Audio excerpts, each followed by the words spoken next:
People aren't dying from COVID. Black lives don't matter here. I'm literally coming here every day and watching them kill them. Gross negligence and complete medical mismanagement. Nobody cares because they're all minorities and we're in the fucking hood. We still have 100% mortality rate in the ICU unit. Like, if we were in Nazi Germany, like taking the Jews to go put them in a gas chamber, like, guys, they're not dying of COVID. COVID didn't cross that central line. And I turned around and he killed the dude. That's murder. This is wrong. What I need is someone to help me save these people from being killed. Am I the only one who is not a sociopath? She's an ICU-trained nurse who traveled to New York with 3 other nurses from her hometown of Elko, Nevada. They bravely applied for temporary relief positions in order to, quote-unquote, help make a difference. In a tearful testimony, Siratek alleges that her hospitals are purposefully killing Black people and minorities. As you listen, keep in mind that reports have shown that New York City healthcare workers are taking their lives as a result of what they're witnessing in New York City hospitals, including a top ER doctor, Lorna M. Breen, who committed suicide on April 27. Her father asserts that she had no history of mental illness. Her hospital, Columbia Presbyterian, is situated in Washington Heights, which is known as a largely Dominican area. Center of Dominican culture in the United States, both culturally and politically. Also, John Mondello, a Bronx EMT worker, killed himself after less than 3 months on the job. The Bronx is largely Black and Hispanic, and the people are twice as likely to die from COVID-19. What is happening in the hospitals which serve mainly Black and brown patients, which is making healthcare professionals take their own lives? As you listen to Siratek talk of the twilight zone of patient murder she's witnessing, keep in mind Dr. Breen, who committed suicide, is noted as having the quote-unquote highest ideals of medicine. So answer the question, what does a healthcare professional with integrity do if you're witnessing patient murders and no one is listening to you? Let's take a listen to Nicole Siratek's testimony. Hey everyone. Great goodness. It is 8:42 New York time, and I got to my regular unit, and they took my patient away, my Black guy. And now I'm getting switched units. This is exactly what happened before at the other hospital. As soon as I told somebody, and like management, and tried to advocate for my patient, they take the patient away from me and then they move me. So like, I legitimately don't even know what to do anymore. Like, even the advocacy groups don't give a shit about these people. Like, literally, like, Black lives don't matter here. And I mean, that's pretty sad that somebody who is white and lives hundreds of miles away from the city gives more of a shit about these people than the actual people in this city. Like, for real. Like, I had a complete breakdown yesterday because, you know, I missed an important email to do a revision on my proposal, so my proposal got canceled because I was trying to advocate for my patient and talk to management here and get the care that he needs because he's being medically mismanaged. And I just had a complete fucking breakdown because, you know what, my entire proposal got canceled because I, you know, wasted my time advocating for a fucking patient who's just gonna die anyway. You know, and sure enough, they take the patient away from me, and then almost 2 hours into the shift, they switch me units. This is exactly what happened at the other hospital when I was advocating for the little Hispanic lady. You know, guys, here's the thing. Let me try and put things into context for you, okay? I know not everybody's gonna live. I'm not that fucking green or ignorant or, you know, bright-eyed and bushy-tailed to think that, okay? I know we're gonna have a shit ton of people die.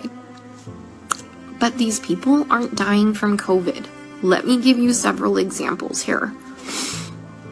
An anesthesiologist intubated the patient's, like, I think it was right bronchi, and of a patient, and they couldn't get the SATs up. And for about 5 hours, like, we were waiting on a chest x-ray to confirm that the placement was wrong. And in the meantime, while we're waiting for that, and we've told the anesthesiologist that it was placed wrong, because, like, literally only one side of his fucking chest is, like, inflating. He dies. Okay? A patient had a heart rate of 40, and the resident started doing chest compressions on him, which is not what you do. You just externally pace them, or you give him some atropine. And then, I run in there to stop him from doing chest compressions on somebody with a fucking pulse.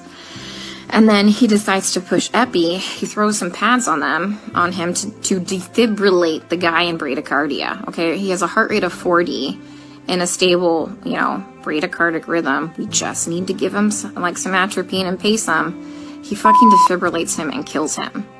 And I was literally ran out of the patient's room to get the director of nursing who was standing out there. And I'm like, can you stop him? He's going to kill that patient. He's going to kill that patient if he defibrillates him with bradycardia and a heart rate of 40. And the director of nursing just shook his head. And I turned around and he killed the dude. Okay? There was a nurse who placed an NG tube into some guy's lungs and filled his lungs with tube feeding. There was a nurse who confused a long-acting insulin with a short-acting insulin and gave 30 units of a fast-acting insulin and killed the guy.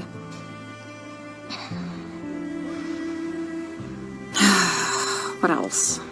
Other stuff have I seen? It's just here they're just gonna let them rot on the vent. They're medically mismanaging these patients. And I'm not a doctor, guys. I'm not professing to be a doctor by any means. But there's, like I said, basic standards of care that we have to do. When somebody's low on blood, literally on the brink of a critical low blood level, we should replace the blood. But I asked the residents, and they're like, does he have internal bleeding? And I said, no. Then they're like, well, we're not replacing the blood. Well, here's the thing. In these COVID patients, they all eventually need a blood transfusion. Their blood, if you don't have enough blood to actually oxygenate your body, the vent settings don't fucking matter, okay? They don't matter because you have no oxygen carrying capacity of your blood, okay? I told you about the patient where all that purulent drainage just kept seeping into his lungs because the ET tube cuff was leaking and nobody has a fucking manometer here to check the pressures. And I finally figured that out. And I kept saying, hey, you know what? His white blood cell count is steadily we're having a problem with it. Do you want to start some antibiotics? No. Well, does he have a fever? And I said, no, he doesn't have a fever. They didn't want to start antibiotics. Day shift nurse finally got a chest x-ray. He has full-blown pneumonia now. I've been telling them this for a while, but because he didn't have a fever, they didn't want to give him antibiotics. We have a nurse who, fell asleep at the fucking nurse's station while we were all in rooms, and her norepinephrine ran out, and the guy had no fucking blood pressure and didn't perfuse his brain, and I'm pretty sure he's brain dead. That same nurse is now running a CRRT machine, a dialysis-like machine, that she has never done before. She said she'll figure it out. Okay? I'm pretty fucking smart, and I figure a lot of shit out, but I would never attempt to try and figure out a CRRT machine on the fly. We are adequately staffed. There's a shit ton of staff in there, and we have a nurse who does CRRT in there. She has a different patient load. We told them, hey, let's just swap these nurses so the one that knows how to work this machine can work this machine, but they didn't want to do that. So I'm pretty sure that patient will be dead here in a couple hours. And this is why I freaked the fuck out yesterday. Because nobody is listening. They don't care what is happening to these people. They don't. I'm literally coming here every day and watching them kill them. I mean, we're not going to save everybody. That's fine. Come on, guys. We're not God. But, some of these people, hey, we know that they're not going to live. Let's start a hospice unit or something, They don't need to be in the ICU. Let's change course. Let's do palliative care or something. Like, literally, some of these people are just on sedation to keep them on the vents. Nothing else. I have a lady on a tranq on a vent, and she's not even fucking cognizant. She's not even on sedation. You know what we give her every day? We give her breathing treatments, albuterol, and she gets insulin. And that's it. That's it.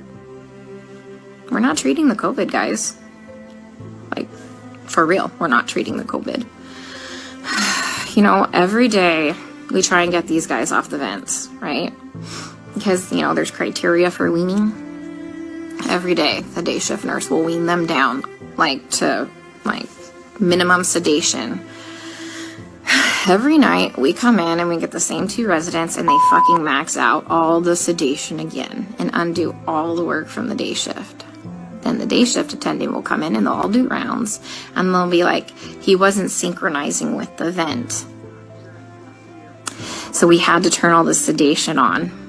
And I'm like, he wasn't synchronizing with the vent because it's in the wrong vent mode.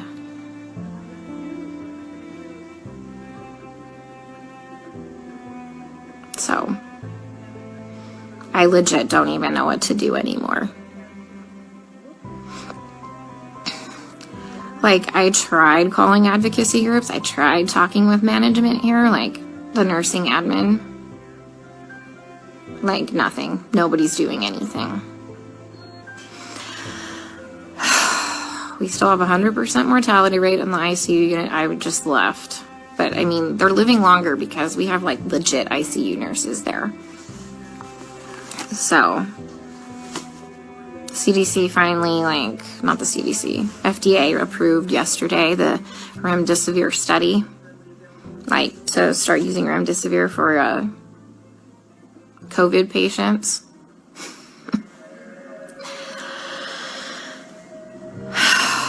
Guys, I don't even know what to do anymore. And this is why it had a complete fucking breakdown. Like, I literally had to call my friend Lisa and FaceTime her, and she answered the fucking phone while she was in the shower because she, like, knew I was having a hard time to talk to her. Because it's like going in the fucking Twilight Zone. Like, everyone here is okay with this. Look, the only way I can kind of put this into context for everybody is, and this is going to be kind of an extreme example, this is like really the only thing I can come up with, is like if we were in Nazi Germany and they were like taking the Jews to go put them in a gas chamber, I'm the one like there saying, hey, this is not good, this is bad, this is wrong, we should not be doing this. And then everyone tells me, hang in there, you're doing a great job, you can't save everybody, you're amazing, you're a great nurse. Guys, I know I'm a fucking good nurse. I know I go in there and I give it 500% every day. I know I'm not being negligent. Okay? I fucking know that. What I need is someone to help me save these people from being killed. Okay? From gross negligence and complete medical mismanagement. And no one is listening to me. Like, for real. Nobody's listening. I even tried getting a hold, like, of black advocacy groups here. They just put me on hold or hang up on me. Tried talking to management. Now I got moved units. Like, I legit don't know what to do anymore. Can someone come up with, like, some type of a solution for me? Because I'm kind of out of ideas.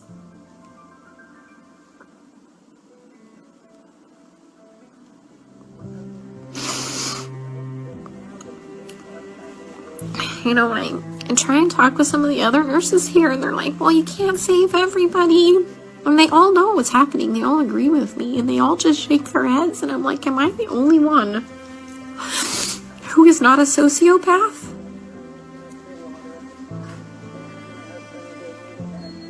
To think that this is okay?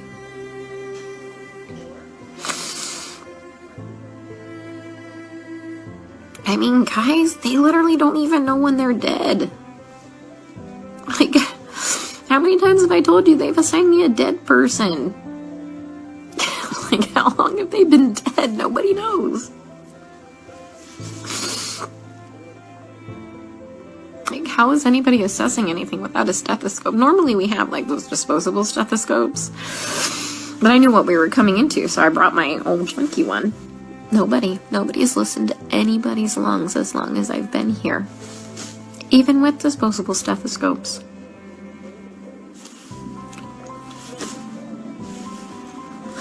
I keep telling them that, the guys are like, my patient's going acidotic. We need to do something about this before his kidneys shut down, give him some bicarb or something like that. And this is what they do. They let the patient's blood get acidotic. Their kidneys shut down. And then at the last minute, another fucking trauma. This is like the 5th fucking trauma tonight. Some dude got fucking shot in front of the hospital. Like, 2 to the chest and 2 to the abdomen. What the fuck is wrong with these people?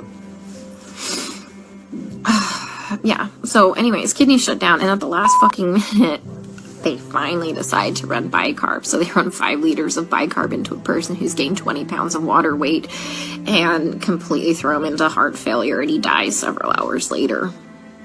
That was one of my patients. So I let them know, they had me start the bicarb, before I left one night, and by the time I had come back in, the next shift, he was dead. And they assigned him to me, and he was already in a body bag.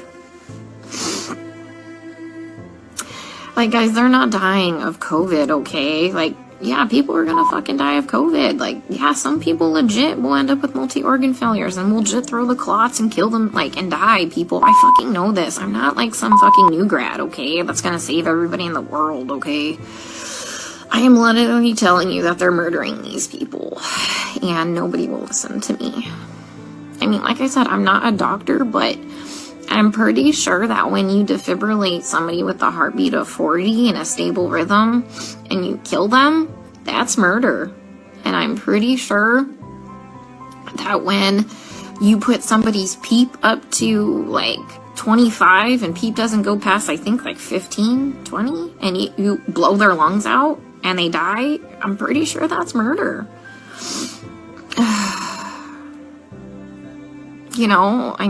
I just watched a doctor drop a central line and fucking rupture the subclavian vein, and the guy fucking bled to death.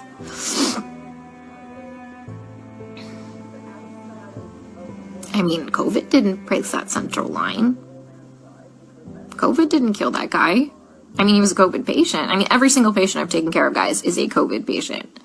I've never had a non-COVID patient, okay? I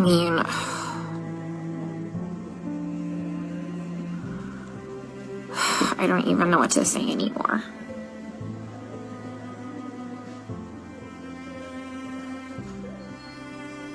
So, and that's why I got upset yesterday, because nobody's listening. I literally had to call my friend Lisa, because I'm like, dude, I am not crazy, right? This is wrong, right?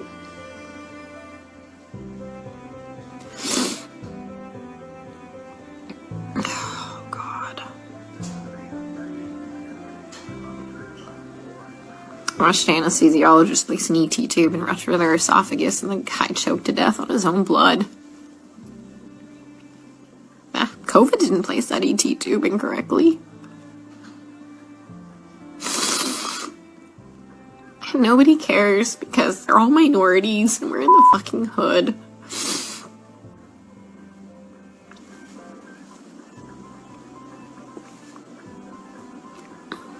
And that's just not okay.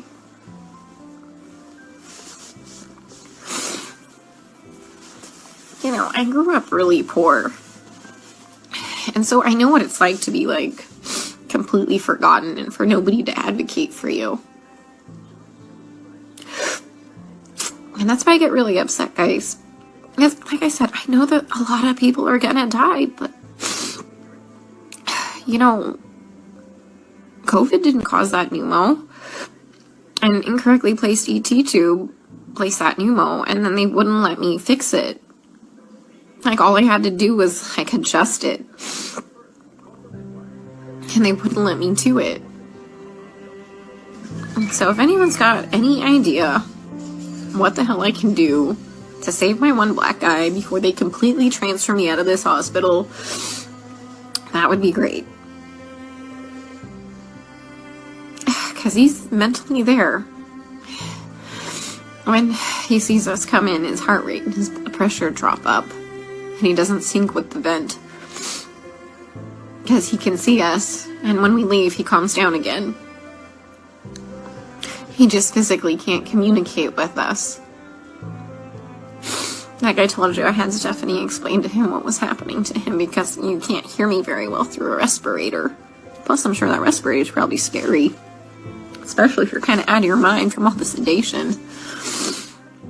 But he's the cab driver and lives a couple blocks away from here.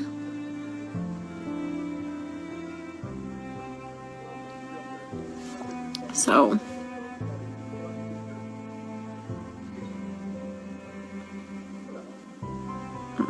he has some family, but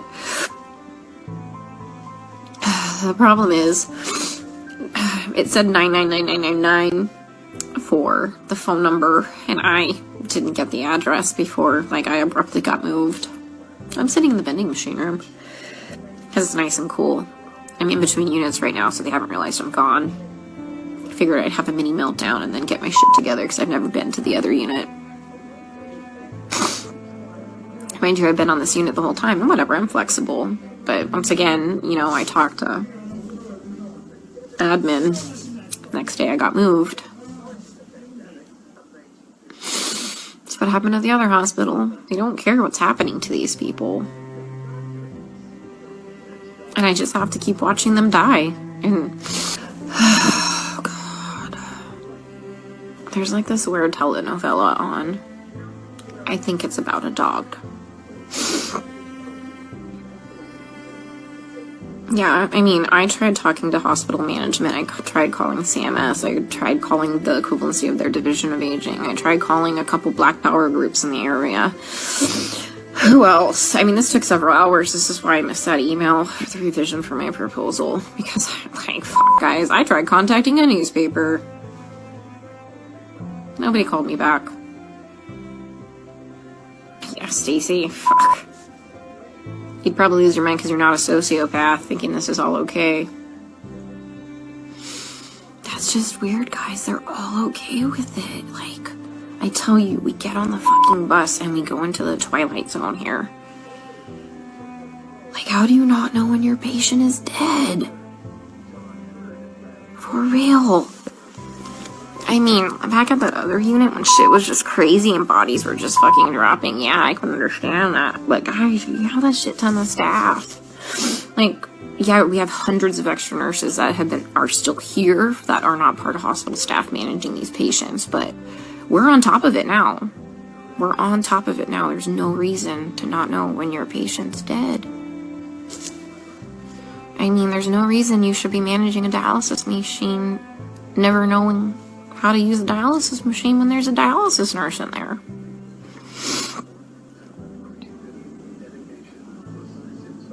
My hand's shaking because I'm so pissed. Yeah, that nurse that was sleeping in the corner there. She was from the ER yesterday. Like, when I had my first original breakdown.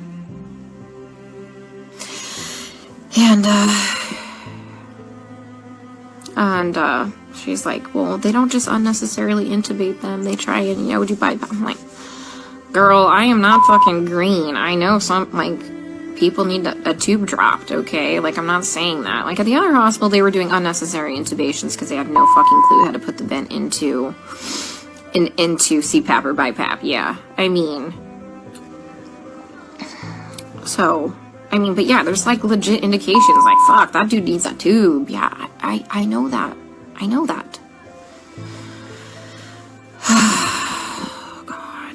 Yeah, my lead at the other hospital who advocated for the patients too, like the first day I got there and I was in orientation, that crash course orientation, he warned me that I was going to have a problem. He would advocate for the patients too. They fucking moved him too. He's at a completely different hospital. I tried reaching out to him, but he hasn't texted me. Like, what if you think I saw what was bad? He saw way worse shit than that. Okay, how bad's my face look? Just put my respirator on. They ain't gonna fucking know no different. I was in here freaking the fuck out. Alright, guys, I'm going to the unit. Let's see how they kill him there, okay? Stay safe. Stay out of NYC for your healthcare. What are your thoughts? Do you believe her? If she's telling the truth, she's putting a lot on the line by speaking out. On Tanya TKO TV, we've shown you video after video of black people talking about misdiagnoses and mistreatments. They're not retesting. They are not retesting people who had the virus. Are not doing what they're saying on TV. Lying to this country, they are lying to the world. It's like they want it to spread. A lot of the people who died had ibuprofen in their system. Throw the ibuprofen in the garbage. Do not take the prednisone anymore. Be ashamed of yourself. The lady coughed on me. We want to hear from you. What are your thoughts? 1. Do you think black and brown patients may be treated differently? On law enforcement, is it possible that there are some in the hospital? With the Hippocratic Oath,